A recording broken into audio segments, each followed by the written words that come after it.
The candle flames bent sideways as another burst of laughter swept through the dining hall, and Verity Ashford pressed herself deeper into the shadowed alcove beside the towering marble pillar, willing herself to become part of the stone itself. Invisible. That was her purpose here, her profession, her survival. 38 guests filled the dining hall of Hartwell Manor, their jewels catching firelight, their voices rising and falling in the practiced rhythm of aristocratic conversation. Crystal clinked against crystal.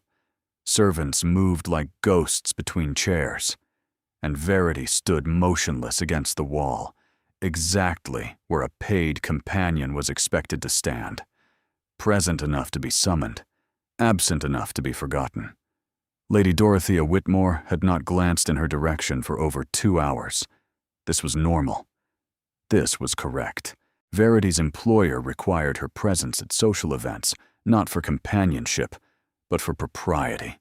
A respectable young woman to fetch shawls and smelling salts, to listen to complaints during carriage rides home, to exist without existing. Verity had perfected this art across 3 years of service. She knew how to hold her breath when important conversations happened nearby. She knew how to fix her gaze on the middle distance, seeing nothing, remembering everything. She knew how to make her face pleasant but unremarkable, her posture straight but unnoticeable, her entire being a blank space that eyes slid past without registering. Tonight, however, something was different. She felt it before she understood it. A prickling awareness along her skin, a disturbance in the air. Someone was looking at her. Not through her, not past her. At her. Verity's training screamed at her to keep her gaze fixed on the far wall, to ignore the sensation, to remain invisible. But her body betrayed her. Her eyes moved of their own accord, scanning the glittering crowd until they collided with a gaze so direct, so unexpectedly focused, that her breath stopped in her throat. He sat near the head of the table, this man who was watching her. Dark hair swept back from a face carved with angles too sharp for conventional handsomeness. A strong jaw, a blade of a nose, cheekbones that caught shadow and light in equal measure. But it was his eyes that held her paralyzed, gray as winter storms, gray as the moment before lightning strikes, and fixed on her with an intensity that made her feel suddenly, terrifyingly visible. She should look away. Every instinct, every lesson, every survival mechanism demanded it. She didn't. For 3 endless seconds, they stared at each other across the crowded dining hall. The laughter continued around them. The candles flickered. The world moved on, oblivious to the strange electricity crackling between a duke's table and a companion's alcove. Then his lips curved. Not quite a smile, something more curious than that. And he lifted his wine glass in her direction. A toast. An acknowledgement. A catastrophe. Verity's face flooded with heat. She wrenched her gaze away, heart slamming against her ribs, hands trembling where they were clasped at her waist. Had anyone else seen? Was Lady Whitmore watching? Oh God, had she just made eye contact with a nobleman for 3 full seconds, like some desperate social climber? She risked a glance at her employer. Lady Whitmore was deep in conversation with a portly baron, paying no attention to her companion's internal crisis. The guests continued eating, drinking, laughing. No one had noticed. No one except him. Against every shred of judgment she possessed, Verity looked back toward the head of the table. He was still watching her. And this time, there was no mistaking the amusement in those storm-gray eyes. "Who is that?" she heard him ask, his voice carrying across a lull in conversation with the careless authority of someone who expected answers. The question rippled outward. Heads turned. Eyes searched. And suddenly, impossibly, 38 members of London's elite were looking at the shadowed alcove where Verity Ashford stood frozen like a rabbit before wolves. "Your Grace?" The woman beside him, Lady Hartwell, their hostess, followed his gaze with obvious confusion. "I'm not certain I understand. Who is what?" "The young woman by the pillar." He gestured with his wineglass, casual and devastating. "In the gray dress. I don't believe we've been introduced." Lady Hartwell squinted toward Verity's alcove, her expression shifting from confusion to dismissal. "Oh, that's just Lady Whitmore's companion. Nobody of consequence, Your Grace. Shall I have more wine brought?" "Just." Nobody. Of consequence. The words should not have stung. They were accurate. They were her reality. But hearing them spoken aloud while those gray eyes remained fixed on her face, Verity felt something crack inside her chest, something that had been frozen for a very long time. "Nobody of consequence," the Duke repeated slowly, and his tone made Lady Hartwell's smile falter. "How fascinating. I find I'm quite curious about nobody of consequence. What's her name?" The dining hall had grown quieter now, conversations dimming as guests sensed something interesting unfolding. Lady Whitmore had finally noticed the attention, her face cycling through confusion, alarm, and calculated interest in rapid succession. "Her name is Verity Ashford, Your Grace," Lady Whitmore said, her voice carrying across the suddenly attentive room. "She's been in my service for 3 years. A very capable girl. Very quiet. Verity." The Duke tasted the name like wine. Truth. How appropriate. And then he did something that would be whispered about in drawing rooms for weeks to come. Something that would upend Verity's entire existence. He rose from his chair, set down his wineglass, and walked directly toward her. The distance between the dining table and Verity's alcove could not have been more than 40 feet, but each step the Duke took seemed to stretch time itself. She watched him approach with the horrified fascination of someone witnessing their own destruction, unable to run, unable to hide, unable to do anything but stand there as her carefully constructed invisibility shattered around her. He was taller than she'd realized, broader in the shoulders.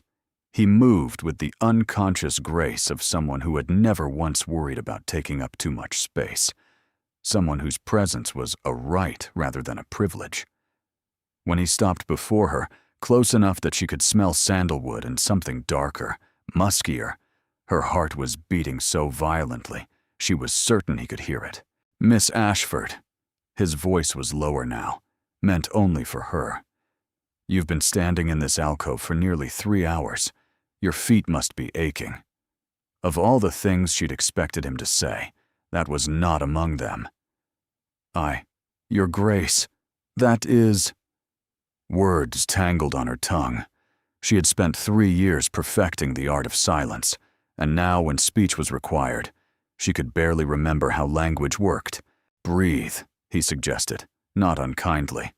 "I'm not going to bite, though I understand why you might assume otherwise, given the circumstances." Verity forced air into her lungs. "Forgive me, Your Grace. I'm not accustomed to being noticed." "No, I don't imagine you are." Those gray eyes studied her face with an intensity that made her want to shrink back into the stone. "Lady Whitmore keeps you well hidden. One might almost think she's afraid of the competition." "There is no competition." The words came out sharper than intended. "I am a paid companion. My purpose is to be useful, not visible. And yet here you are, extremely visible." A ghost of a smile crossed his features. "Tell me, Miss Ashford, do you always attend dinner parties by standing against walls like a particularly lovely piece of furniture?" Lovely. He'd called her lovely. Verity felt her face flame. "I attend to Lady Whitmore's needs, Your Grace. That is my position." "A position that requires 3 hours of standing in an alcove?" His eyebrow arched. "What needs precisely are you attending?" Behind him, Verity could see the entire dining party watching their exchange with rapt attention. Lady Hartwell looked scandalized. Several young ladies were whispering behind their fans. And Lady Whitmore, her employer's expression was a complicated mixture of alarm and avarice, calculating whether this unexpected attention might somehow benefit her. "Your Grace, please." Verity dropped her voice to barely above a whisper. "You're creating a scene. People are staring. Let them stare."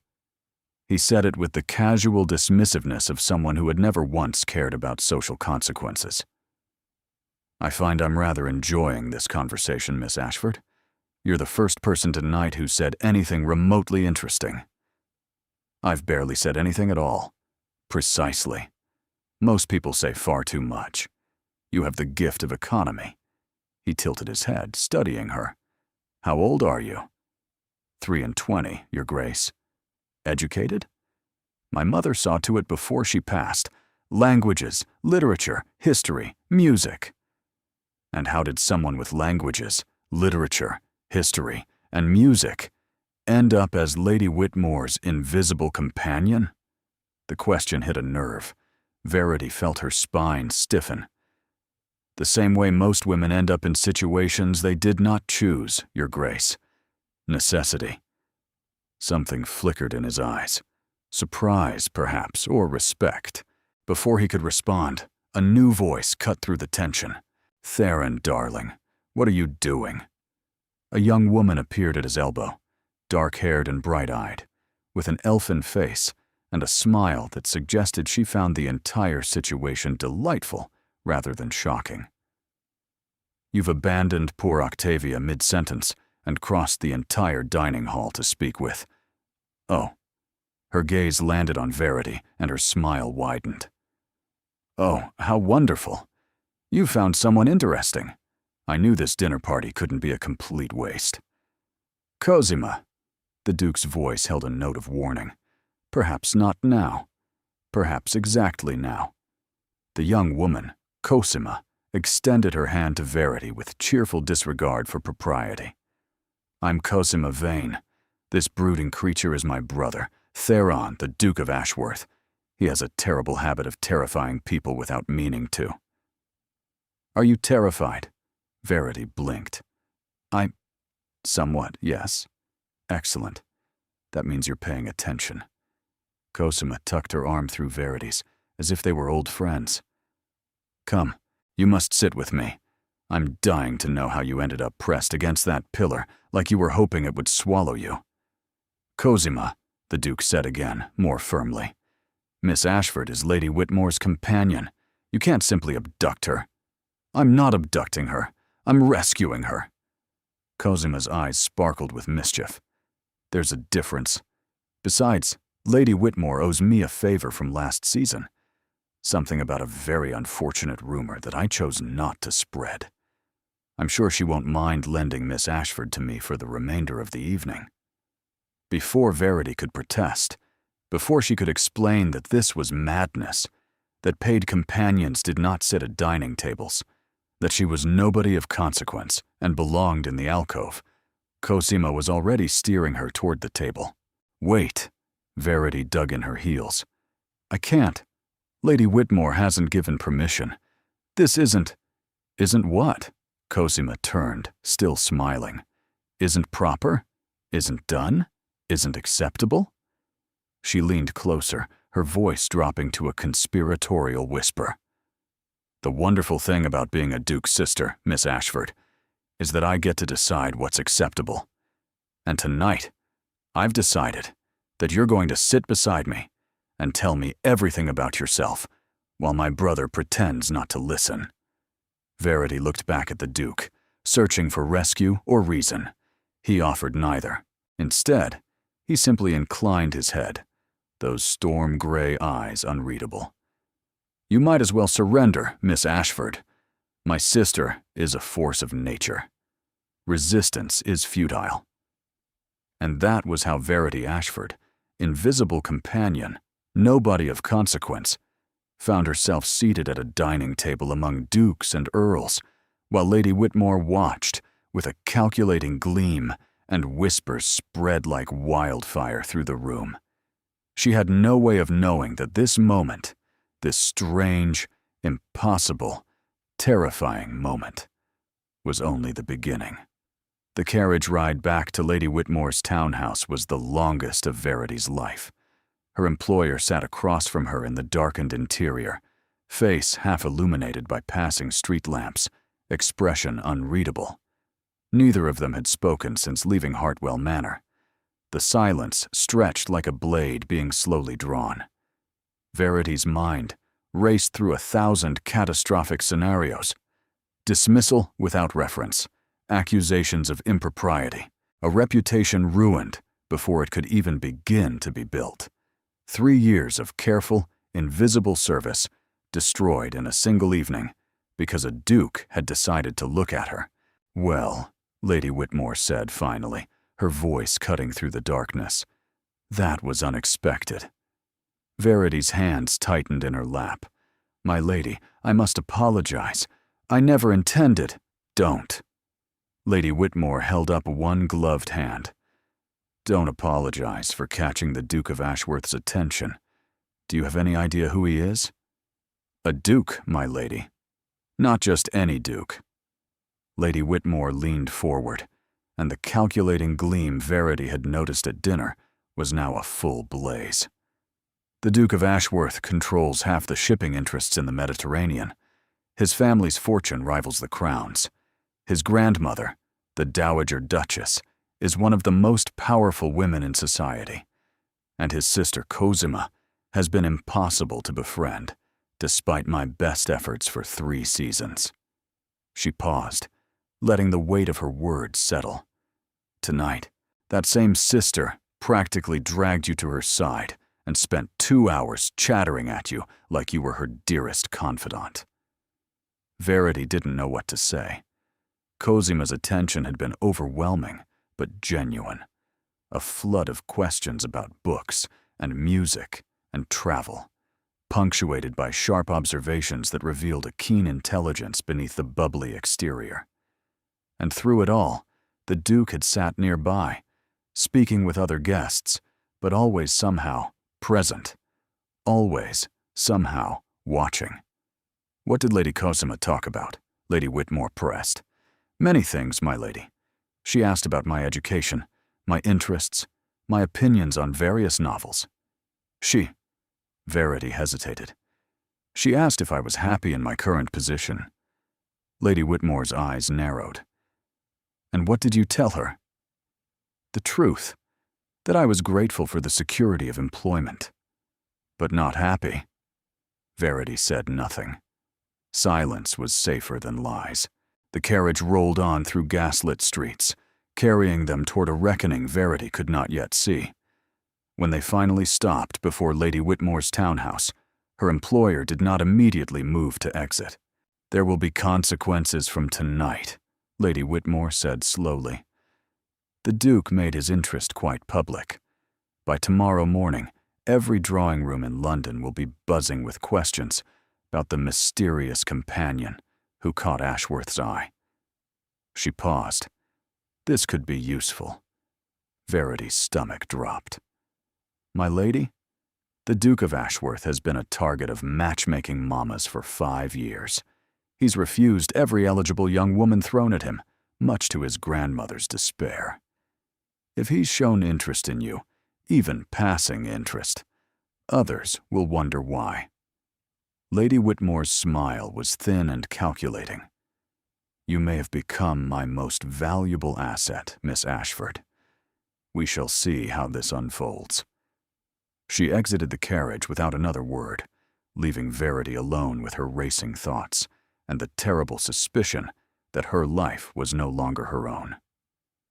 The next morning brought chaos. Verity was summoned to the drawing room at an unprecedented 9 o'clock, still straightening her cap and apron.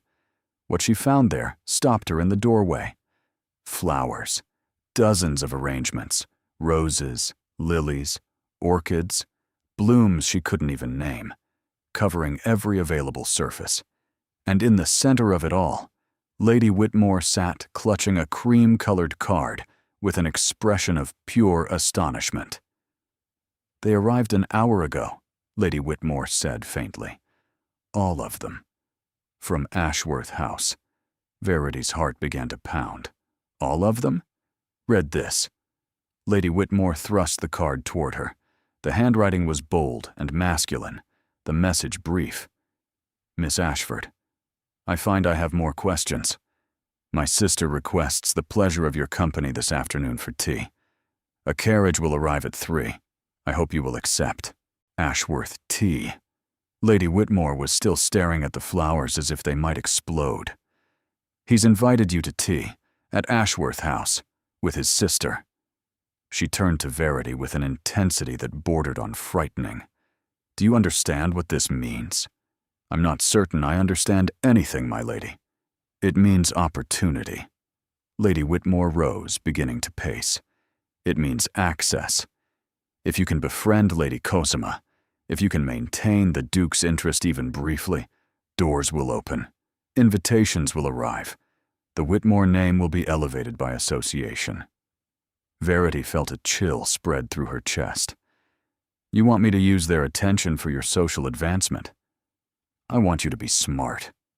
Lady Whitmore fixed her with a sharp gaze. "You're a companion with no family, no fortune, and no prospects. This is a chance, perhaps the only chance, to leverage something valuable. The Duke may lose interest in a week, a month, but if you play this correctly, you might secure connections that could change your entire future. Play this, like a game, like a strategy." Verity thought of Cosima's bright laugh, her genuine curiosity. She thought of the Duke's storm-gray eyes, the way he'd looked at her like she was worth seeing. Were they simply opportunities to be leveraged? Pieces on a board? "And if I refuse?" she heard herself ask. Lady Whitmore's expression hardened. "Then you'll find yourself seeking new employment by morning, without references." The threat hung in the air, quiet and absolute. Verity had spent years learning to be invisible, swallowing her opinions to maintain security, sending most of her wages home to her father, whose health grew weaker with each passing month. She could not afford to refuse. "I'll go," she said quietly. "I'll go to tea." The carriage that arrived at 3 o'clock was magnificent. Black lacquer with gold trim, the Ashworth crest emblazoned on the door. Verity sat very still in the velvet interior as London rolled past the windows. Ashworth House announced itself through sheer size, a sprawling creamstone edifice that occupied half a city block. Verity's breath caught as the carriage swept through the entrance. This was not her world. This would never be her world. And yet, she was here. "Miss Ashford," Cosima's voice rang out before Verity even saw her. A moment later, the Duke's sister appeared from a doorway, practically skipping with excitement. "You came. I wasn't entirely certain you would. Come, come. Tea is laid in the blue parlor, and I have approximately 1,000 questions."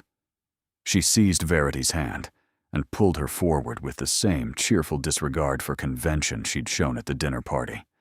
But before they could reach the blue parlor, a voice stopped them both. "Cosima, wait."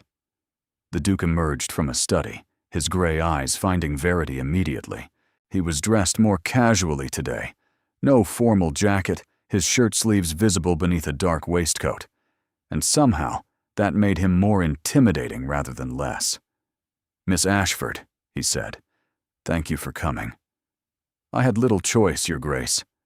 The words escaped before Verity could stop them. "Your invitation arrived alongside an implicit threat from my employer." A flash of something, annoyance, concern, crossed his features. "Lady Whitmore pressured you?" "Lady Whitmore reminded me that my position depends on remaining useful." Verity lifted her chin, refusing to look away. "Your interest has made me unexpectedly useful. I'm here because refusing would cost me my livelihood." Silence fell. Cosima's grip on her hand tightened. Then, remarkably, the Duke smiled. A real smile, transforming his severe features into something almost warm. "You truly do say the most interesting things, Miss Ashford. No dissembling, no flattery, just truth. My name means truth, Your Grace. It would be hypocritical to lie. Then let me speak a truth in return." He stepped closer, his voice dropping. "I invited you here because my sister hasn't stopped talking about you since last night. And because for the first time in longer than I can remember, I met someone who looked at me like I was a problem to be survived rather than a prize to be won." His gaze held hers. "I'm not interested in leveraging your situation, Miss Ashford. I'm interested in understanding it." Verity didn't know what to say. In years of service, no one had ever been interested in understanding her. "Tea," Cosima interjected, breaking the tension. "We'll have tea, and I'll ask my 1,000 questions, and Theron will pretend to read in the corner while actually listening to every word, and by the end of the afternoon, we'll all be friends." She beamed at Verity. "That's my proposal. Do you accept?" It was impossible. It was dangerous. It was everything Lady Whitmore wanted, and nothing Verity had ever dared to want for herself. "Yes," she heard herself say, "I accept." Cosima clapped her hands in delight. The Duke inclined his head, something like satisfaction in his expression, and Verity followed them into the blue parlor, stepping across an invisible threshold into a world where she might impossibly be seen. She didn't know yet that this afternoon would change everything. She didn't know that in 3 weeks she would become the most talked about woman in London. And she certainly didn't know that the Duke watching her from across the parlor was already beginning to fall. The blue parlor was not blue at all, but rather a symphony of soft cerulean and silver, with walls papered in hand-painted Chinese silk, depicting cranes in flight and cherry blossoms drifting on invisible winds. Verity stood just inside the doorway, afraid to move, afraid to touch, afraid her very presence might somehow tarnish the perfection surrounding her. "Sit, sit." Cosima pulled her toward a settee upholstered in velvet so fine it seemed to ripple like water. "You're looking at everything like it might shatter. I promise the furniture won't break." "I'm looking at everything like I've never seen anything so beautiful," Verity admitted quietly. "Because I haven't." Something softened in Cosima's expression. "Then we'll have to show you more beautiful things. Theron, stop lurking in the doorway and come be civilized." The Duke entered with less reluctance than his expression suggested, settling into an armchair across from them with the ease of someone who owned every surface he touched. A footman appeared with tea service, delicate porcelain painted with forget-me-nots, silver pots gleaming, plates of sandwiches and cakes arranged like tiny works of art. Verity watched Cosima pour with practiced grace and accepted a cup with hands she willed not to tremble. The tea was fragrant, rich, nothing like the weak brew she'd grown accustomed to in servants' quarters. "Now," Cosima tucked her feet beneath her with cheerful disregard for posture. "Tell me everything. Where were you born? What books do you love? Have you traveled? Do you play music? What's your opinion on Lord Byron? Genius or scoundrel?" "Both, I should think," Verity answered before she could stop herself. "Most geniuses are scoundrels. The mind that creates beauty is rarely content with ordinary virtue." Cosima laughed with delight. "Oh, I knew I liked you. Theron, she thinks Byron is a beautiful scoundrel. Isn't that perfect? Miss Ashford seems to have opinions on many things." The Duke's voice was mild, but his gaze was sharp with interest. "I suspect she's been hiding them for years." Verity set down her cup carefully. "Companions are not paid for opinions, Your Grace. We're paid for silence and service." "And which of those costs you more?" The question cut deeper than it should have. Verity looked away, studying the painted cranes on the wall. The silence, she said finally. Always the silence. Cosima reached over to squeeze her hand. Then speak here. Say whatever you like. This room is a sanctuary from propriety. Isn't that right, Theron? Within reason. But there was warmth beneath the Duke's dry tone. Miss Ashford, you mentioned your mother saw to your education before she passed. Tell me about her. It was an unexpected request. People rarely asked about her mother, rarely asked about anything beyond her usefulness. Verity found herself answering despite her caution. She was a vicar's daughter, educated beyond her station, my father used to say, but she never saw knowledge as a matter of station. She taught me French and Latin before I was 10, made me memorize poetry, insisted I learn to play the pianoforte even when we couldn't afford proper lessons. Verity's throat tightened. She died when I was 16. Fever. After that, everything changed. Your father? Cosima asked gently. He never recovered. Not in his heart, not in his circumstances. He'd been a solicitor, respectable, successful, but grief made him careless. Bad investments. Trusted the wrong partners. Verity heard her own voice grow distant. By the time I was 19, there was nothing left. I took a position as a companion to keep a roof over his head. And he's alive? Your father? Barely. The word caught on old pain. His health has been failing for years. The physician says it's his lungs. I send money when I can, but... She stopped, shaking her head. Forgive me.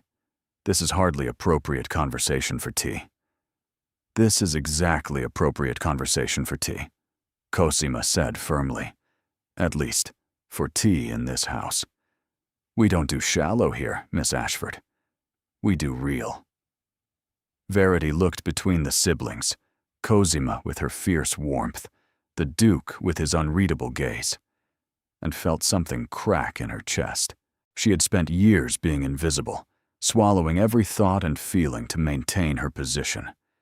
And here were two strangers who seemed to want nothing more than to see her clearly. It was terrifying. It was wonderful. More tea? Cosima asked brightly, already reaching for the pot. The afternoon stretched into evening without Verity noticing. Cosima's 1,000 questions turned into conversation, then debate, then laughter. They discussed poetry and politics, fashion and philosophy. The Duke contributed less often, but with surprising insight when he did, and Verity caught herself looking at him more than was wise, wondering what lay beneath that careful composure. When she finally rose to leave, the sky outside had turned the color of bruised plums. You'll come back, Cosima said. It wasn't a question. Tomorrow. We're attending Lady Sutton's garden party, and you're coming with us. I can't simply... I'll send a note to Lady Whitmore. She'll agree. Cosima's smile held a hint of steel beneath its brightness. Trust me. Verity looked at the Duke, searching for guidance or perhaps warning. He only inclined his head, those storm-gray eyes giving nothing away. Until tomorrow, Miss Ashford. The carriage ride back to Lady Whitmore's townhouse felt like traveling between worlds. For years, she had been invisible, safe, surviving. Now she was being seen by people who mattered, pulled into a world of garden parties and tea parlors and conversations that actually meant something. It should have felt like a gift. Instead, it felt like standing on the edge of a precipice, knowing the fall was coming, but unable to step back. The garden party at Lady Sutton's estate was a blur of parasols and polite conversation. Verity clinging to Cosima's side like a shipwreck survivor to driftwood. She had never attended such an event as a guest, rather than a shadow. The difference was disorienting. People looked at her now, spoke to her, asked her opinions, as if those opinions mattered. The Duke circled nearby throughout the afternoon, never quite joining their conversations, but always present, always watching. When Verity caught his eye across the manicured lawn, something unnameable passed between them, a current of awareness that made her chest tighten. By the time they returned to Ashworth House for what Cosima called recovery tea, Verity was exhausted in ways she couldn't explain. Social visibility, it turned out, was far more draining than invisibility. "You did beautifully," Cosima said, patting her hand. "Lady Sinclair actually complimented your wit, and she compliments nothing. You're a natural." "I'm a fraud," Verity countered quietly, "wearing borrowed dresses and pretending I belong." "The dress isn't borrowed. I gave it to you. Which makes it charity. Which makes it a gift between friends." Cosima's voice was firm. "Stop arguing and accept that you're remarkable." Before Verity could respond, the parlor door opened. The woman who entered was not old, but ageless, silver-haired and straight-spined, with the Duke's gray eyes and a face carved by decades of authority. She wore black silk, as if it were armor, and the temperature of the room seemed to drop several degrees at her appearance. "Grandmother." Cosima rose hastily, and Verity followed, her heart sinking. "I didn't realize you'd returned from Bath." "Clearly." The Dowager Duchess of Ashworth surveyed the parlor with the expression of someone cataloging flaws. Her gaze landed on Verity and stayed there. "This, I presume, is the companion everyone is discussing, the one my grandson plucked from obscurity to become his sister's newest project." "Miss Verity Ashford," Cosima said carefully. "May I present my grandmother, the Dowager Duchess?" Verity curtsied as deeply as she knew how. "Your Grace." The Dowager moved further into the room, circling Verity with the slow assessment of someone examining livestock. "Acceptable posture, tolerable features. The dress is last season's style, but passable. Who educated you?" "My mother, Your Grace, before her passing. A vicar's daughter, I'm told. Married above herself to a solicitor who subsequently lost everything." The Dowager's voice was cold with facts. "Your father is an invalid. Your brother joined the Navy and hasn't been heard from in 2 years. You've been a paid companion to Lady Whitmore for 3 years, earning £30 annually plus board. Is there anything incorrect in my account?" Verity's hands trembled at her sides. "No, Your Grace. You're remarkably well informed." "I'm the Dowager Duchess of Ashworth. It's my business to be informed when strange young women begin inserting themselves into my family." She stopped directly in front of Verity, close enough that the scent of lavender, and something sharper, authority itself, filled the air. "What is your purpose here, Miss Ashford?" "I have no purpose beyond accepting Lady Cosima's kindness." "Everyone has a purpose. Don't insult my intelligence with false modesty." The Dowager's gaze sharpened. "Do you intend to seduce my grandson?" "Grandmother," Cosima's voice rose in outrage. "I'm asking a legitimate question.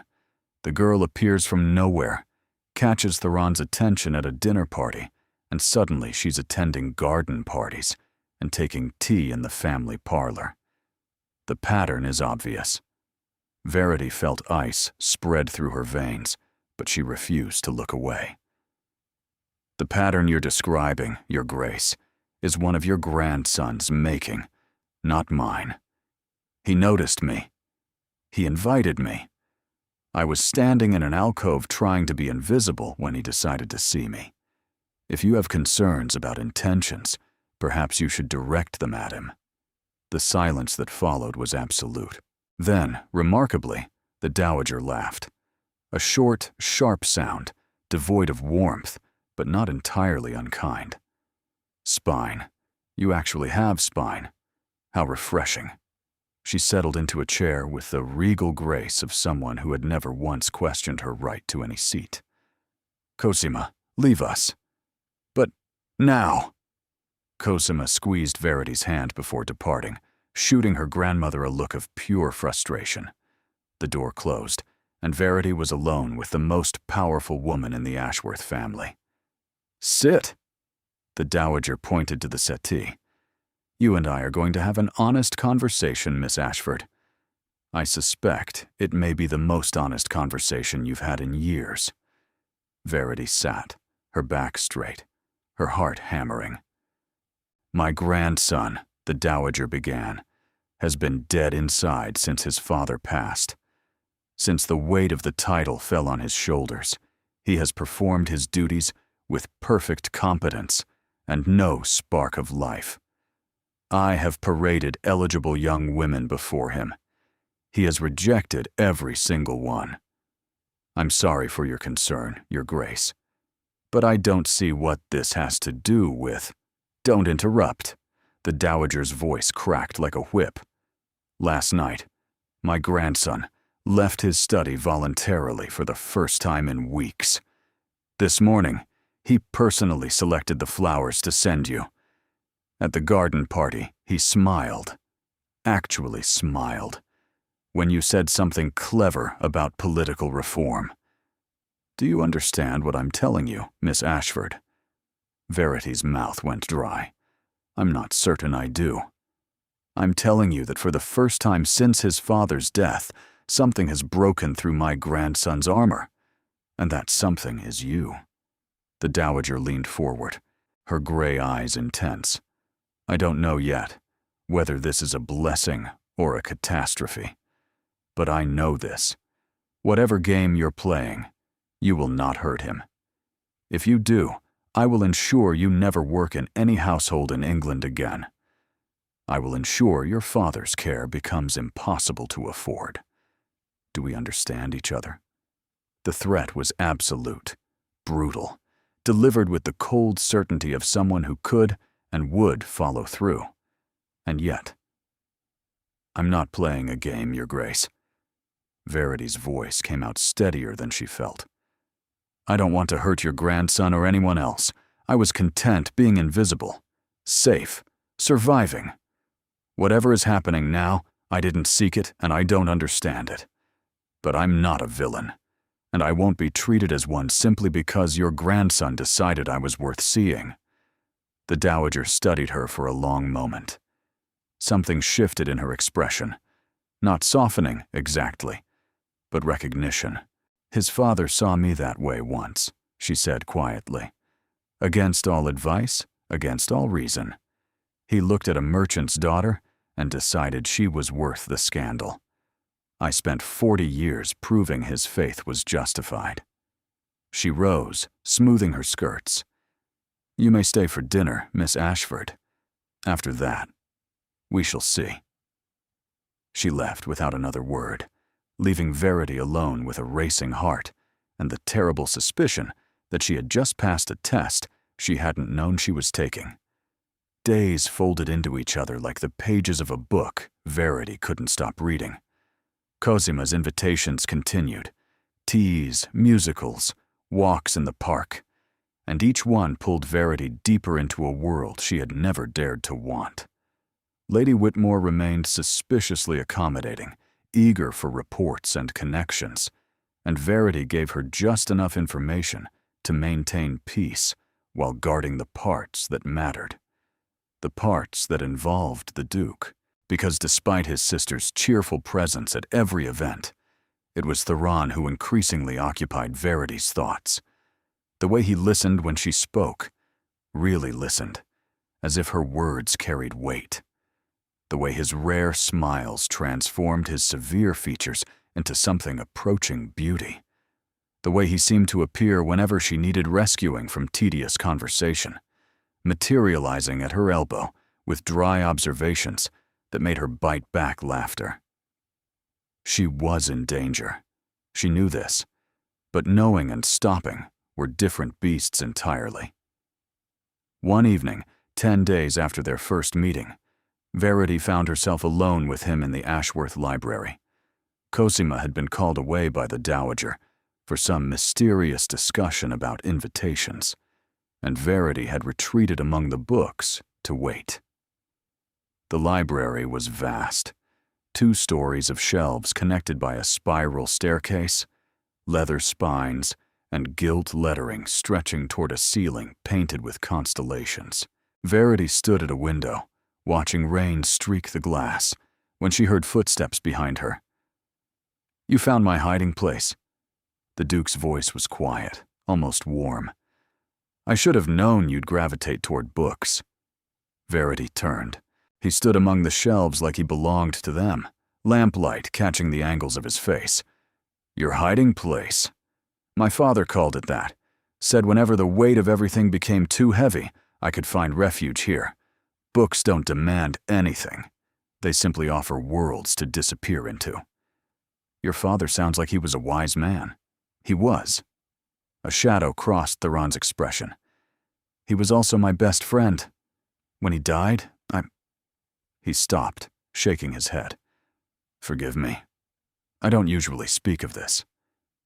"Then don't." Verity moved toward a shelf, giving him space. "We can discuss literature instead. Cosima mentioned you're partial to philosophical texts. I'm more inclined toward novels, myself. Escapism over examination." "Escapism can be its own form of examination." He followed her, stopping close enough that she could smell sandalwood and rain. "What are you escaping from, Verity?" Her name on his lips felt like a key turning in a lock. No one had called her simply Verity in years. Miss Ashford. Girl. You there. But never her name, spoken with that particular weight. "The same thing everyone escapes from," she said quietly. "The life I actually have.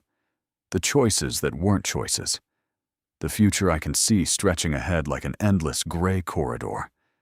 And what future is that? Service until I'm too old to serve. Watching my father decline from a distance I cannot close. Never having a home of my own, a purpose of my own, a life that belongs to me, rather than whoever pays my wages." The words spilled out before she could stop them. Honesty she'd kept locked away for years. "I was content with invisibility, because contentment was all I could afford. But now..." She looked at him, and the truth escaped like a breath held too long. "Now I've seen what else exists. Now I know what I'm missing. And that's far crueler than never knowing at all." Theron was quiet for a long moment. When he spoke, his voice was rough. 3 years ago, my father collapsed during a dinner party. Here, in this house. I was across the city at some meaningless function, performing the heir's duties he'd never wanted to burden me with. By the time I reached him, he was gone. Verity's heart clenched. "I'm so sorry. I inherited everything. The title, the estates, the fortune, the responsibilities." He paused, his jaw tightening. "What I didn't inherit was any reason to care about any of it. I've spent years performing a role, going through motions, feeling absolutely nothing." "And now?" The question emerged before Verity could think better of it. Theron turned to face her fully. In the lamplight, his gray eyes held vulnerability, raw and unguarded. "Now there's a woman who stands in alcoves pretending to be invisible," he said softly. "A woman who argues with my grandmother and means it. A woman who makes me feel something other than duty for the first time since my father died." Verity's breath caught. "Your Grace, Theron." His voice dropped lower. "We're alone in a library during a rainstorm. I think we've moved beyond formality." "Theron." The name felt dangerous on her tongue. "This is impossible. You must know that. I'm a paid companion. You're a duke. The distance between us isn't measured in feet. It's measured in entire worlds. I'm aware." He stepped closer, and she could feel the heat of him now, could see the pulse jumping in his throat. "I'm aware of every logical reason why I should walk away from this conversation and never seek you out again. But logic hasn't governed my actions since the moment I looked across a dining hall and saw you watching me with those eyes that hold entire universes. I wasn't, you were, and I've been lost ever since. The rain continued its percussion against the windows. Somewhere in the house, a clock chimed 8 times. The world outside this library continued to spin, indifferent to the seismic shift occurring within. "Your grandmother warned me," Verity said, her voice barely a whisper. "She said if I hurt you, she would destroy me." Every word was true. I know it was. "She warned me as well." A ghost of a smile crossed his features. "She said you were either the salvation or the ruin of this family, and she couldn't yet tell which." "And what do you believe?" His hand rose, hovering near her cheek without quite touching. "I believe I've been waiting for you, without knowing I was waiting. I believe invisibility was wasted on someone who deserves to be seen by everyone who has eyes. And I believe—" He paused, something shifting in his expression. "I believe if I don't kiss you in the next 10 seconds, I may go mad. That would be inadvisable. Extremely. Your grandmother would destroy us both. Undoubtedly. People would talk. Scandal would follow. Your reputation. Verity. Her name again. A prayer and a question. Tell me to stop." She should. Every rational thought, every survival instinct screamed that she should step back, laugh it off, return to the safety of invisibility. Instead, she lifted her chin and met his gaze with all the courage she possessed. "I don't want you to stop." He kissed her. It was not a gentle kiss. It was the kiss of a man who had been drowning and finally found air. Desperate and hungry and achingly real. His hands cupped her face, his mouth moved against hers, with a passion that stole her breath and her reason. Verity kissed him back with equal abandon, her fingers gripping his waistcoat. Years of silence shattered in a single moment. Years of invisibility burned away in the fire of his touch.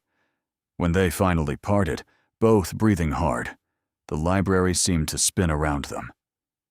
"That was," Theron began. "A mistake," Verity finished, though her voice held no conviction. "A beautiful, terrible mistake. If it was a mistake, it's one I intend to make again." His forehead rested against hers. "Stay for dinner. Stay for the week. Stay for however long it takes me to convince you this isn't impossible. Your grandmother will be managed. Lady Whitmore can find another companion. The entire world can burn for all I care." His voice was fierce now. "I've spent years caring about nothing, Verity. Let me care about something. Let me care about you." She should refuse. She knew she should refuse. But when had knowing ever stopped the heart from wanting? "1 week," she whispered. "I'll stay 1 week, and then we'll see what's possible." His smile broke through the severity of his features, like sunrise through storm clouds. 1 week, he agreed. "That's all I need." He kissed her again, softer this time, full of promise rather than desperation, and Verity let herself fall into it, knowing even as she did that she was tumbling toward either the greatest joy of her life or its complete destruction. Perhaps, she thought dimly, they were the same thing. The week Verity had promised stretched into 2, then began creeping toward 3. Lady Whitmore's notes grew increasingly pointed, demanding reports, requesting details, hinting at consequences. Verity responded with carefully crafted half-truths while spending her days at Ashworth House and her nights lying awake, reliving every conversation, every glance, every stolen moment in shadowed corridors.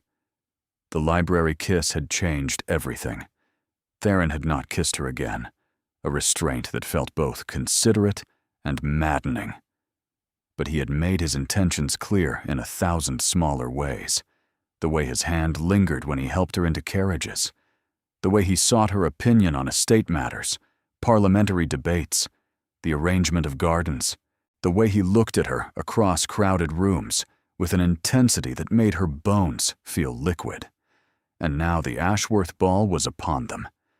"You're going to be magnificent," Cosima declared, surveying Verity in the full-length mirror. The gown was midnight blue silk that caught light like captured stars. Sapphires borrowed from the family vault adorned her throat. She looked like someone else, someone who belonged. "I look like a fraud," Verity whispered. "You look like a duchess." Cosima's voice was unusually serious. 300 guests are arriving tonight. Give them extraordinary. The Ashworth ballroom was legendary.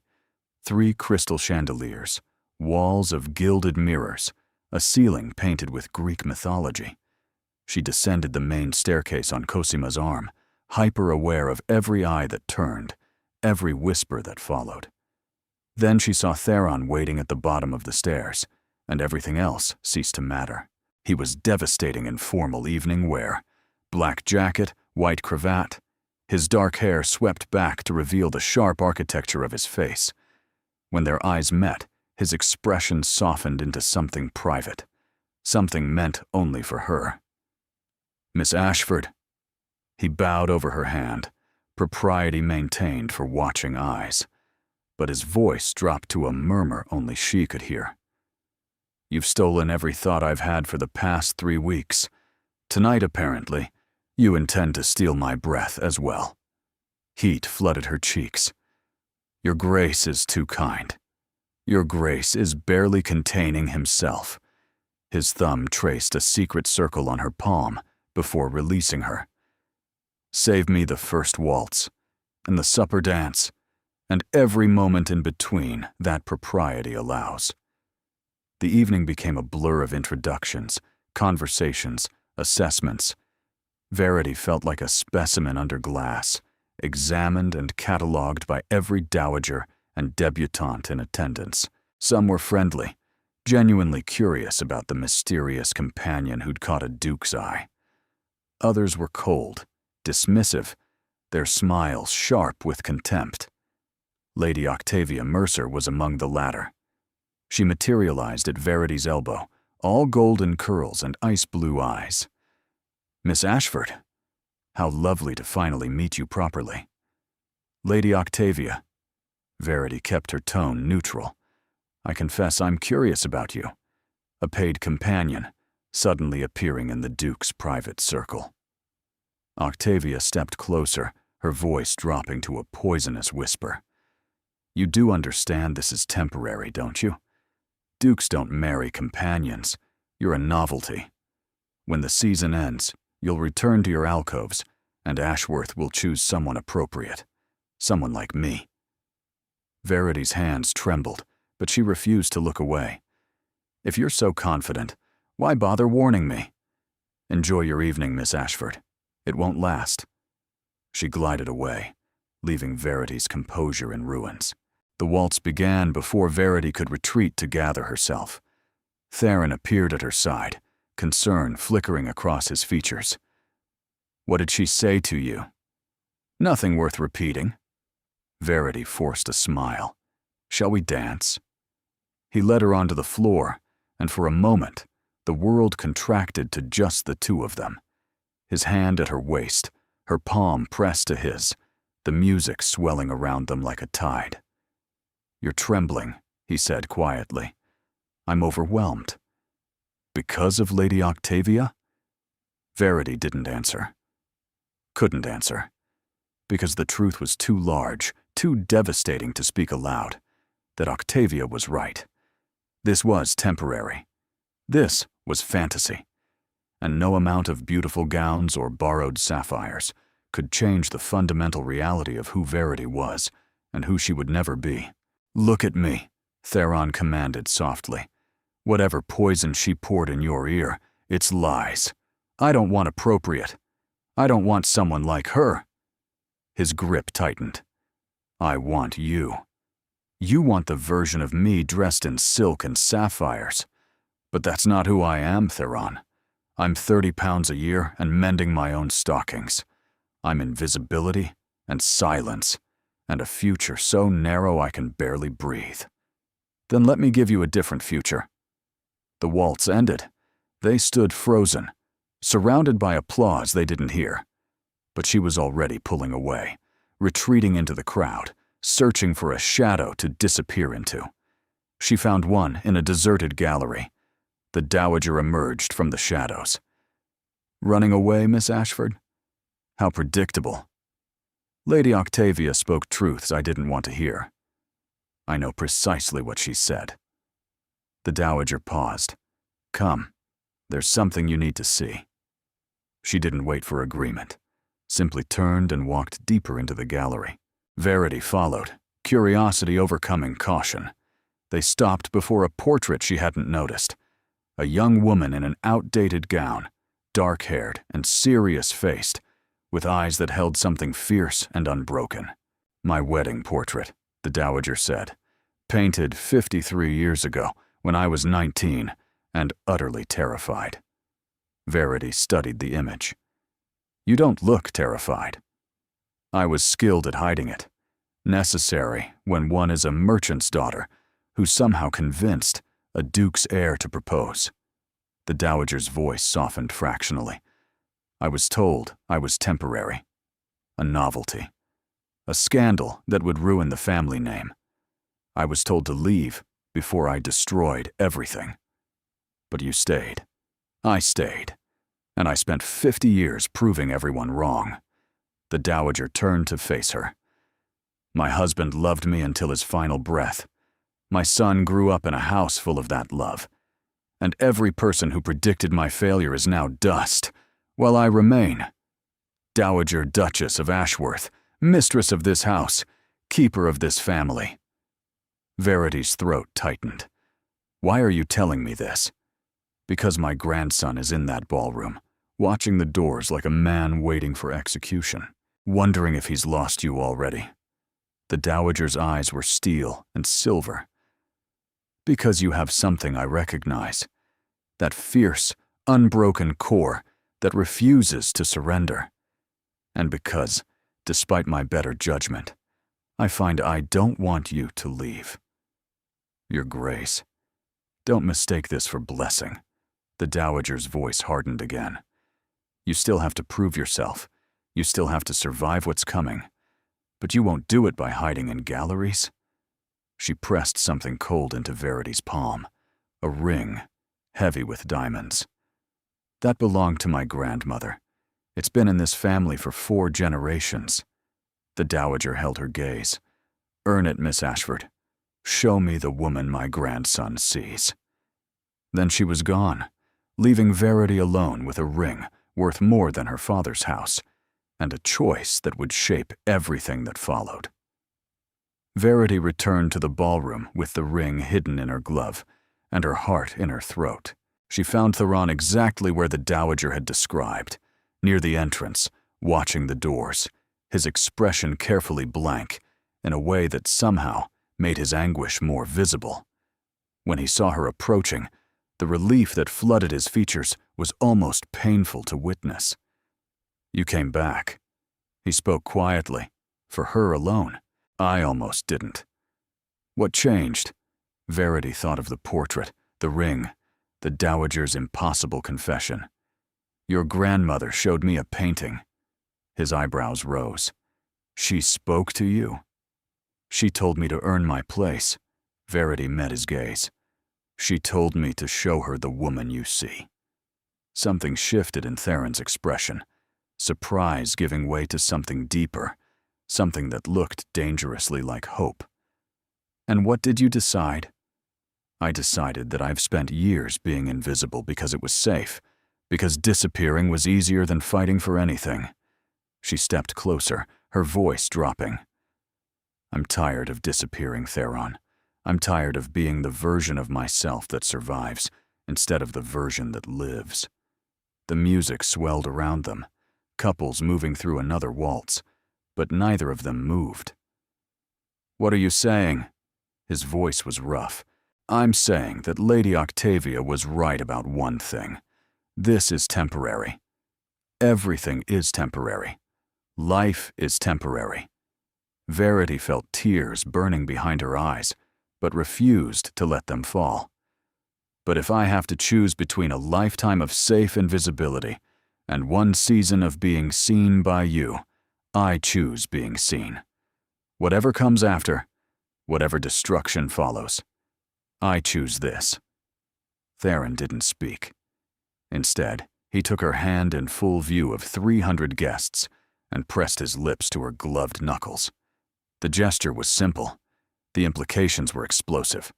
Whispers detonated through the ballroom. Fans snapped open to hide scandalized expressions. Somewhere, a dowager gasped loud enough to be heard across the room. "That," Lady Octavia's voice cut through the murmurs, "is the most pathetic display I've ever witnessed." She stood nearby, having apparently waited for precisely this moment. Her beautiful face was twisted with something beyond mere jealousy, a fury that spoke of thwarted expectations and wounded pride. A duke brought to his knees by a paid servant. Octavia's voice carried, deliberately audible to everyone nearby. "Your father must be spinning in his grave, Ashworth. To think the great family would be reduced to this, consorting with charity cases and calling it romance." The ballroom fell silent. 300 guests held their breath. Verity felt the blood drain from her face. This was it. The destruction she'd feared, happening in real time, witnessed by everyone who mattered. But before she could speak, before she could flee, Theron straightened to his full height. His expression had gone cold, in a way she'd never seen. Not withdrawn, but dangerous. The face of a man who commanded ships and influenced parliaments, and had never once backed down from a fight. "Lady Octavia," his voice carried across the silent ballroom like ice, "you have spent 3 seasons attempting to secure my attention through manipulation, gossip, and increasingly desperate social maneuvering. I have tolerated it because your father was a friend of my family, and because direct confrontation seemed unnecessarily cruel." He stepped forward, placing himself between Octavia and Verity. "That tolerance ends now." Octavia's face went white. "Your Grace, you were merely revealing your character to everyone present. For that, I suppose I should thank you." Theron's gaze swept the watching crowd. "Let me be clear, since there seems to be some confusion. Miss Ashford is not my charity case. She is not my temporary amusement. She is the woman I intend to marry, and anyone who speaks of her with disrespect speaks of the future Duchess of Ashworth." The words landed like thunderclaps. Future Duchess. Intend to marry. Verity's knees threatened to buckle. She gripped his arm without thinking. Whether for support or to stop him, she couldn't tell. "Theron," she whispered, "what are you doing?" He turned to face her, and his expression transformed, from cold authority to something vulnerable, something true. "I'm choosing you, publicly, permanently, with no possibility of retreat. You can't just announce, I just did." He raised her hand again, and this time, when he kissed it, there was nothing proper about the gesture. "The question is whether you'll accept." The ballroom waited. 300 people watching, judging, cataloging every breath and expression for tomorrow's gossip.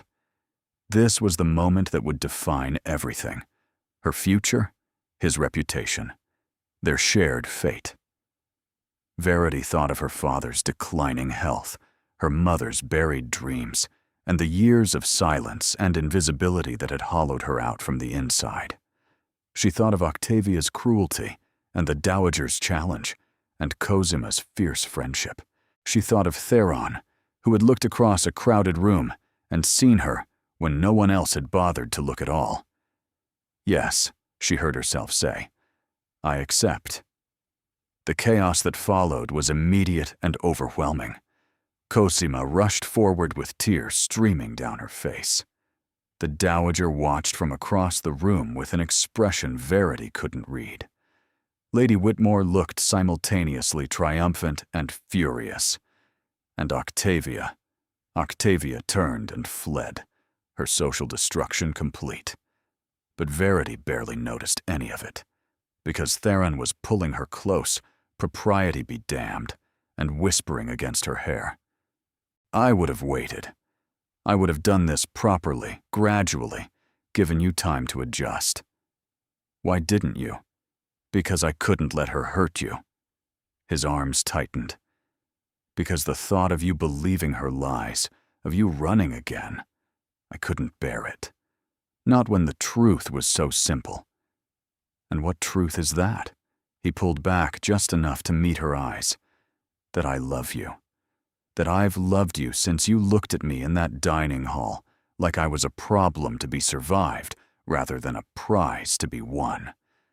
That I will spend the rest of my life proving you were worth every scandal, every whisper, every moment of chaos we're about to endure. Verity wanted to cry, wanted to laugh, wanted to pinch herself and confirm this was reality and not some fever dream born of exhaustion and longing. Instead, she said simply, I love you too. And when he kissed her, right there in the middle of his own ballroom with 300 witnesses and a lifetime of consequences awaiting, she didn't feel invisible at all. She felt seen. The week following the ball was a tempest of congratulations, scrutiny, and whispered speculation. Society columnists devoted entire pages to the Duke of Ashworth's shocking announcement. Drawing rooms buzzed with competing theories. She was secretly nobility. She was carrying his child. She had enchanted him with witchcraft. Each rumor was more absurd than the last, and each one carved a little deeper into Verity's precarious sense of belonging. But she had Theron. She had Cosima's fierce support. She had even, impossibly, the Dowager's grudging acceptance. What she didn't have was peace. It came on the 8th day, in the form of a letter delivered to Ashworth House by a rider who'd nearly killed his horse reaching London from the north. Verity recognized her father's handwriting on the envelope. Her hands trembled as she broke the seal. The words blurred together through sudden tears. Taken ill. Physician says days, perhaps hours. Come if you can. Come quickly. She was packing before she'd finished reading, throwing necessities into a valise with shaking hands. Theron found her 20 minutes later, tears streaming down her face, the letter crumpled in her fist. Verity, what's happened? She couldn't speak, could only hand him the letter and watch his expression shift from confusion to horror to grim determination. I'll arrange a carriage. We can leave within the hour. You can't come with me. The words tore at her throat.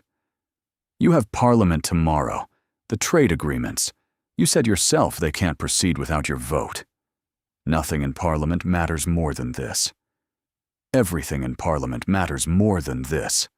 Verity forced herself to breathe. Hundreds of workers depend on those agreements. Families, livelihoods. You cannot abandon them because my father is dying. Verity. No. She gripped his arms, fierce and desperate. Listen to me.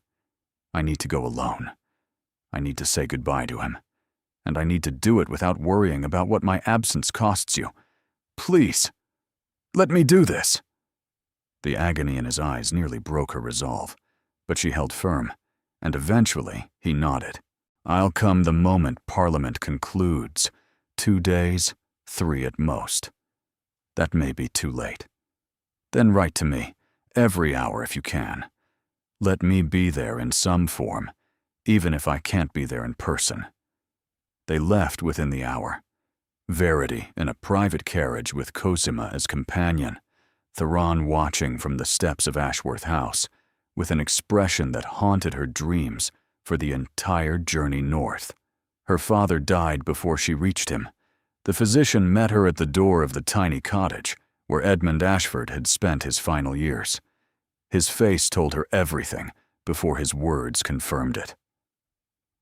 I'm sorry, Miss Ashford. He passed peacefully, about an hour ago. He was asking for you at the end. The world went gray. Verity didn't remember entering the cottage, didn't remember collapsing beside the bed where her father's body lay. She remembered only the sound of her own sobbing, great racking gasps of grief that seemed to tear her apart from the inside. He was gone, the last parent, the last anchor, the last tie to the life she'd lived before balls and dukes and impossible promises. She was alone. Cosima stayed with her through the funeral, through the terrible business of closing her father's affairs, through the long nights when grief swallowed her whole. Letters arrived from Tharon, pages of love and comfort and desperate wishes that he could be there, but they felt like messages from another world. On the 5th day, a different letter arrived. Lady Whitmore's handwriting was sharp and unmistakable. Miss Ashford, I hope this finds you adequately recovered from your bereavement. I write to inform you that your position in my household has been terminated, effective immediately. Your belongings have been boxed and will be held for 30 days before disposal. Additionally, I have taken the liberty of informing certain interested parties about the true nature of your origins, specifically your father's disgrace, your brother's abandonment, and the precise circumstances under which you entered service. I felt it was my duty to ensure the Duke of Ashworth understood exactly what manner of woman he has attached himself to. I do hope this information does not unduly complicate your situation, though I suspect it may. Lady D. Whitmore Verity read the letter 3 times before its meaning fully penetrated. Lady Whitmore had exposed everything. Every shameful detail Verity had worked so hard to bury. Her father's failed investments, his ruined reputation, the whispers of dishonesty that had followed their family. All of it, laid bare for Theron and his grandmother, and everyone who mattered. As if to confirm her fears, a second letter arrived that same afternoon. This one bore the Ashworth seal. The Dowager's handwriting was elegant and utterly cold. Miss Ashford, recent information has come to my attention regarding your family's history, specifically allegations of fraud and financial misconduct that cast serious doubt on your suitability as a match for my grandson. I have urged Ashworth to reconsider his attachment. He has, thus far, refused. However, I feel compelled to be direct. If these allegations prove true, there can be no marriage. The Ashworth name cannot be tainted by association with scandal of this nature.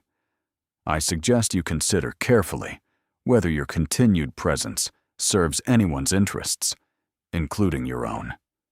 A V, Dowager Duchess of Ashworth, the ring, the Dowager's ring, still hidden in Verity's valise, seemed to burn against her awareness. "Earn it," the Dowager had said. "Show me the woman my grandson sees." But how could she earn anything now? How could she fight for a future that had just collapsed into rubble? She thought of Theron, his fierce declaration at the ball, his promises of permanence, his love, which had felt so unshakable just days ago. Would it survive this? Could it? Or would he see now what she had always known, that she was nobody, nothing, a woman built on foundations of loss and shame, unworthy of everything he'd offered? Verity made her decision in the gray light of dawn. She wrote 2 letters. The first was to Cosima, thanking her for everything and explaining that she needed time alone to grieve and think, that she would write when she was ready, that she was sorry for any pain this caused. The second was to Theron. "My love, by the time you read this, I will be gone. Please don't come after me. Please don't search. What I'm doing is necessary. For you, for your family, for the future you deserve. Lady Whitmore has told the truth. My father was suspected of fraud. Our name carries shame I cannot escape. Your grandmother is right to question my suitability. I should have told you myself, but I was afraid. Afraid you would see me differently. Afraid you would realize your mistake. I love you. I will always love you. but loving you doesn't make me worthy of you, and staying will only cause more damage to everyone involved. Please forgive me. Please forget me. Please find someone who deserves the life you're offering. Yours, in truth and in farewell, Verity." She left before sunrise, slipping away while Cosima slept. She didn't know where she was going, didn't know what came next. She knew only that she was invisible again, and this time, the invisibility was a mercy. 3 days passed. Verity found lodging in a boarding house in a town whose name she didn't bother to learn. The room was small, cold, and impersonal, a perfect mirror for the emptiness inside her. She spent hours staring at walls, unable to sleep, unable to eat, unable to imagine any version of the future that didn't taste like ash. On the 4th morning, someone knocked on her door. She ignored it. Whoever it was, landlady demanding rent, traveler with the wrong room, didn't matter. Nothing mattered anymore. The knock came again, more insistent. "Go away," Verity called hoarsely. "Verity Ashford, if you don't open this door in the next 10 seconds, I'm going to have it broken down." The voice was female, furious, and unmistakably Cosima's. Verity opened the door.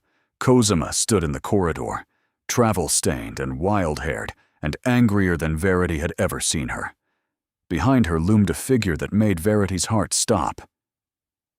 "Theron.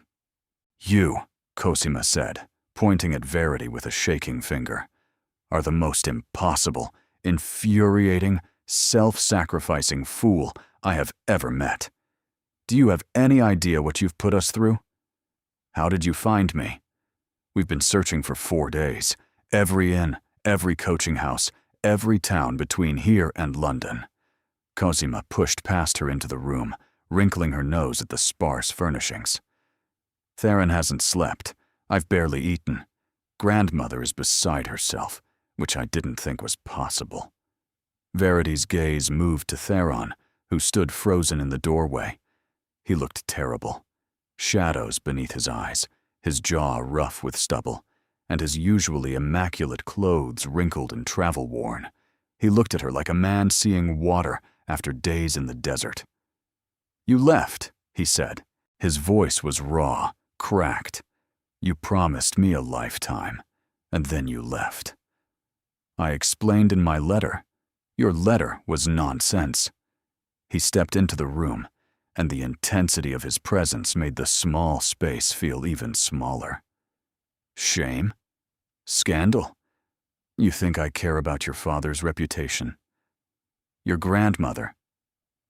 My grandmother is the one who told me where to look. She remembered you mentioning a town your mother loved, a place you visited as a child." He stopped before her, close enough to touch but not touching. "She's been helping us search, Verity. She wants you found." Verity shook her head, tears burning behind her eyes. "That doesn't make sense. Her letter was a test, another damned test." His laugh was bitter. "She wanted to see what you would do when faced with opposition, whether you would fight or flee, whether you were worthy of the family name. And I fled. I failed her test. You did what you thought was best for everyone except yourself." Theron's hands rose to cup her face, gentle despite the desperation in his eyes. "That's not failure. That's love. Misguided, infuriating love, but love nonetheless." Cosima cleared her throat. "I'm going to find tea and give you two approximately 15 minutes of privacy. Try not to waste it." She vanished, leaving them alone. The silence stretched like a held breath. "I can't let you do this," Verity whispered. "I can't let you sacrifice your reputation, your family's standing, everything you've worked to protect. Let me," his voice sharpened. "You don't get to make decisions for me, Verity. You don't get to decide what I'm willing to sacrifice or what price is too high. I am a grown man, a duke, and I am telling you that I want you. Not despite the scandal, not ignoring the complications. I want you fully, completely, with every imperfect piece of history you carry." "But your grandmother said." "My grandmother climbed into a carriage at 76 years old and spent 4 days searching coaching inns because she couldn't bear the thought of losing you." His forehead dropped to hers. "She told me something while we searched. She told me about her wedding portrait, about the merchant's daughter who proved everyone wrong. She told me you have that same fierce core." Verity's breath hitched. "She said that? She said you were an idiot for running, but an admirable idiot." His lips quirked. "I believe she meant it as a compliment." "Theron." His name caught in her throat. "I don't know how to do this. I don't know how to believe I deserve it." "Then let me believe for both of us. Let me spend the rest of our lives convincing you." His hands tightened on her face. "But only if you stop running. Only if you come home." Home. The word pierced something deep inside her, a longing she'd buried so thoroughly she'd forgotten it existed. Home wasn't a place. It had never been a place. Home was being seen, being known, being loved exactly as she was. "I'm scared," she admitted. "So am I. But I'm more scared of living without you." His eyes searched hers. "Stay, Verity. Fight for this. Fight for us." In the gray light of a boarding house room, miles from London and everything familiar, Verity Ashford finally stopped running. "Yes," she said. "I'll stay." When he kissed her, it tasted like homecoming. The journey back to London was nothing like the flight from it. Theron refused to let her out of his sight, keeping her hand clasped in his throughout the carriage ride, as if afraid she might dissolve like morning mist. Cosima chattered constantly, filling silences with observations about countryside and commentary on passing villages, but her eyes kept drifting to Verity with an expression of fierce protectiveness. And the dowager, impossible, imperious Augustina Vane, sat across from them with her hands folded in her lap, and her ancient eyes missing nothing. "You gave me quite a chase, Miss Ashford," she said finally, breaking into Cosima's monologue about hedge formations. Verity lifted her chin. "I believed I was doing what was best for the family." "You believed wrong." But there was no heat in the dowager's voice. "Though I'll admit, your instinct to protect Theron rather than cling to advantage speaks well of your character. I thought your letter was sincere. It was a test, a cruel one. The cruelest tests reveal the truest character." The dowager's gaze was steady. "You chose his welfare over your own desires. That's not nothing, Miss Ashford." Verity thought of everything she'd endured in the past week. Grief, exposure, flight, the aching certainty that she was unworthy of happiness. It felt like nothing. It felt like surrender. "No." The dowager's voice softened fractionally. "Surrender would have been staying to protect yourself. Leaving required courage. Returning requires even more. Then I hope I have enough. We'll see." The dowager reached into her reticule and produced something that made Verity's heart stop. The ring. The diamond ring she'd hidden in her valise and left behind when she fled. "I believe this belongs to you. I never earned it." "Earning isn't always about triumph." The dowager pressed the ring into her palm. "Sometimes it's about surviving the fire and coming back anyway." Verity looked at the diamonds, generations of Ashworth women contained in gold and stone, and felt the weight of what she was accepting. "Thank you," she whispered, "for coming after me. Thank my grandson. He would have torn England apart to find you." The dowager's lips curved into something approaching a smile. "I merely provided geographical suggestions." They arrived at Ashworth House as evening fell, the great building blazing with light as if in celebration. Word had spread. Verity could feel it in the servants' faces, carefully neutral, but clearly aware that something momentous had occurred. The whispers would follow, the speculation, the judgment. But when Theron led her through the entrance hall, his hand warm at the small of her back, she found she didn't care. "There's one more thing we need to do tonight," he said quietly. "Before we face society, before we announce anything officially." "What's that?" "I need to ask you properly." He stopped at the foot of the grand staircase, turning to face her. "The ball was chaos. The declaration was reactive. I never actually asked the question that matters." Verity's breath caught. "Theron." He dropped to one knee, right there in the entrance hall, with servants watching, and his sister crying, and his grandmother observing with eagle eyes.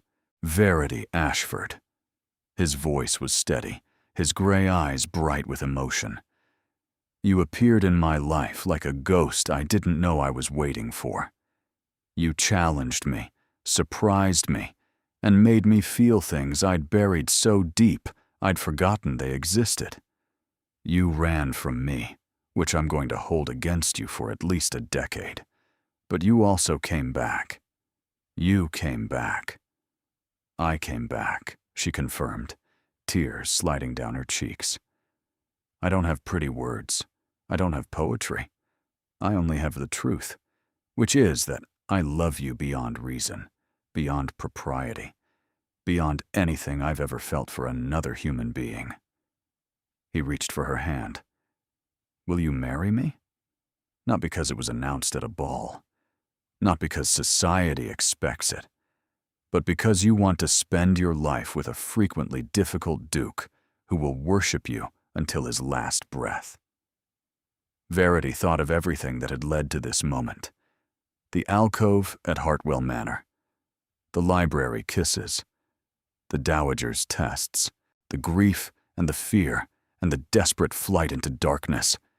And then she thought of this, a man on his knees before her, offering not just his name, but his heart. "Yes," she said, 1,000 times and more, yes. He surged to his feet, lifting her off the ground as he kissed her. Cosima cheered. Somewhere behind them, a footman dropped a tray, and the Dowager Duchess of Ashworth actually laughed, a sound so rare that the servants would whisper about it for years. "Welcome to the family," Augustina said when they finally separated.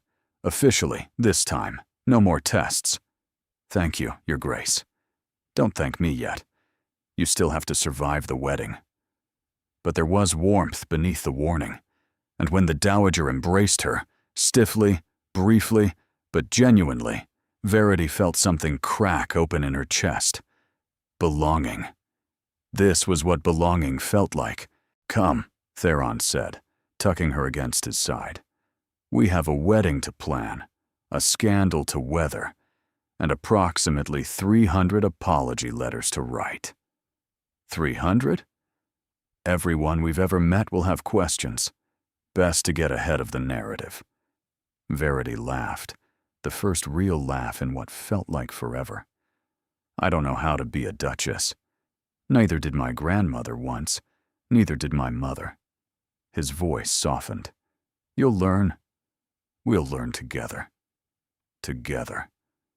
The word wrapped around her like a promise. She was no longer invisible, no longer running, no longer alone. She was home. 3 weeks. That was all the time between the Duke of Ashworth's announcement at his ball and the wedding that would set London ablaze with speculation.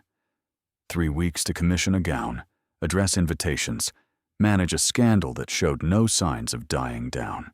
3 weeks of columnists questioning her worth, society matrons debating her suitability, and Lady Octavia Mercer spreading poison wherever she went. Verity weathered it all with a composure that surprised even herself. "You're handling this remarkably well," Cosima observed the morning of the wedding, watching maids flutter around Verity like anxious butterflies. "I expected at least 3 nervous collapses by now." "I've already done my collapsing." Verity smiled at her reflection. The ivory silk gown, the family pearls, the woman who stared back with eyes that had stopped looking haunted. Running away rather took the edge off the anxiety. Speaking of running, Cosima pressed something into her hand. From grandmother. She said you'd know what it meant. It was a small portrait, no larger than Verity's palm. The Dowager's wedding painting, rendered in miniature. On the back, someone had written in elegant script, "For the next woman brave enough to stay." Verity's eyes burned with tears she refused to shed. She's rather wonderful, isn't she? Beneath all the terrifying exterior. Don't tell her that. Her head is quite large enough already. The ceremony took place in the Ashworth Chapel, a jewel-box space of candlelight and stained glass. The pews were filled with London's finest, some supportive, some merely curious, all watching with the focused attention of an audience at the theater. Verity barely saw them. She saw only Theron, waiting at the altar in his formal best, watching her approach with an expression that made her heart stutter. He looked at her like she was a miracle, like she was the answer to prayers he'd stopped believing in. She reached him, took his hands, and found herself smiling so wide her face ached. "You came," he murmured, low enough for only her to hear. "Did you think I wouldn't? I thought nothing could stop you, but I'm relieved to have confirmation." The ceremony passed in a blur of vows and rings and the solemn weight of words that bound them together. When the bishop pronounced them husband and wife, the chapel erupted in applause that seemed to shake the ancient stones. But Verity heard only Theron's voice as he leaned close. "Mine. Finally. Properly. Completely mine." "Yours," she agreed, "though I expect the same claim in reverse. Forever and always." He kissed her, and the world fell away. The wedding breakfast was an extravaganza of champagne and congratulations. Verity floated through it on a cloud of disbelief, accepting well wishes from people whose names she couldn't remember, and answering the same questions until her throat ached. But through it all, Theron stayed at her side, his hand at her back, his eyes finding hers across crowded conversations, his presence an anchor in the storm of celebration. It was nearly evening when the Dowager finally cornered them, champagne glass in hand, and satisfaction radiating from every pore. "Well," she said, "you've done it. Married the most talked-about woman in London, created a scandal that will fuel gossip for decades, and managed, somehow, to look happy about it." "I am happy, grandmother. I know. That's what makes this tolerable." The Dowager turned to Verity. "You handled yourself admirably, girl. The composure during the ceremony, the grace with the well-wishers. You might actually survive being a duchess. High praise from you, your grace. The highest I give. Don't expect it often." But there was a twinkle in those ancient eyes, and when the Dowager raised her glass in silent toast, Verity felt the last of her doubts dissolve. She belonged here. She had earned her place. And nothing, no scandal, no whisper, no Lady Octavia Mercer, could take that away. Later that night, alone at last in the ducal chambers, Verity stood at the window, watching moonlight silver the gardens below. "Penny for your thoughts." Theron appeared behind her, his arms wrapping around her waist, his chin resting on her shoulder. "I was thinking about that first night, the dinner party at Hartwell Manor. When you tried desperately to disappear into a marble pillar. When you looked at me and decided I was worth seeing." She turned in his arms, facing him. "I never asked why. Of all the people in that room, why did you notice me?" He was quiet for a moment, his thumb tracing circles on her hip. "Because you were the only one who wasn't trying to be noticed. Everyone else performed, smiled for attention, laughed for effect, positioned themselves for maximum visibility. But you," he shook his head, You stood against that pillar, like you'd accepted your own invisibility, like you'd stopped hoping to be seen. And something in that resignation made me furious. Furious at a world that would make someone like you disappear, at a society that valued noise over substance, at myself for being part of that system without questioning it. His forehead dropped to hers.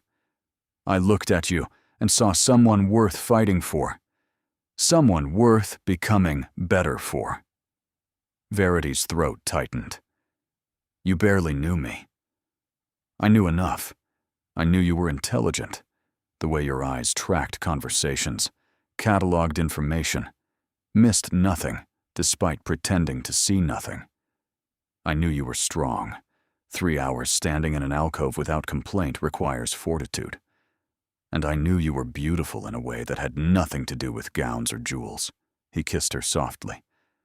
I knew you were worth seeing. And now? Now I know I was right. Now I know I'm the luckiest man in England. Now I know that every scandal, every whisper, every moment of chaos was worth it for the privilege of calling you my wife. Verity kissed him then, not softly, but fiercely, with all the passion and fear and triumph of the past 3 weeks pouring through her. I love you, she said against his lips. I love you, and I'm done being invisible. His smile lit up the darkness. Good, because I intend to spend the rest of our lives ensuring the entire world sees exactly how remarkable you are. 1 year later, the dinner party at Ashworth House was in full swing. 100 guests filled the renovated ballroom, their laughter echoing off walls that had witnessed generations of history. The dowager held court near the fireplace, regal. Cosima danced with her latest admirer, a charming viscount who wilted slightly under Theron's protective glare. And Verity, the Duchess of Ashworth, mistress of this house, mother to the child growing beneath her heart, stood exactly where she'd once stood at Hartwell Manor, in an alcove, against a pillar, watching. But everything else had changed. She watched her life unfold before her, the friends she'd made, the family she'd claimed, the husband who crossed the room toward her with a champagne glass and an expression of mock disapproval. I told you to stop hiding in corners, he said, pressing the glass into her hand. I'm not hiding. I'm observing. You're being nostalgic. Perhaps. She smiled, linking her arm through his. I was thinking about the girl who stood invisible at Hartwell Manor, who thought visibility was danger and hoped only to survive. And what would you tell her now? Verity considered. A year of marriage, of learning to be a duchess, a year of love so overwhelming it sometimes frightened her, a year of being seen, truly, completely seen. I would tell her that visibility isn't danger, she said finally. It's courage, and that the right person won't make you visible to the world. They'll make you visible to yourself. Theron lifted her hand to his lips, pressing a kiss to her wedding ring. Have I mentioned recently that I love you? Not in the last hour. A grievous oversight. I love you, Verity Vane, more than words can capture. Better. She leaned into him, feeling their child flutter beneath her heart. I love you too, even when you're insufferable. I'm never insufferable. You're frequently insufferable, but you're also mine. Forever, he agreed. They stood together in the alcove, the Duke and Duchess of Ashworth, watching their guests celebrate a life neither of them had dared to imagine. And when Verity caught the eye of a young woman standing alone by the far wall, someone's companion, someone's invisible necessity, she raised her glass in silent acknowledgement. You are seen, that gesture said. You matter. Don't give up. The young woman blinked, startled to be noticed. Then slowly she smiled back. Somewhere in the crowd, Cosima called for a toast. Champagne glasses rose. Laughter sparkled like the chandeliers above. and Verity Vane, who had once thought herself invisible, stood in the center of it all, radiant, loved, and finally, completely seen.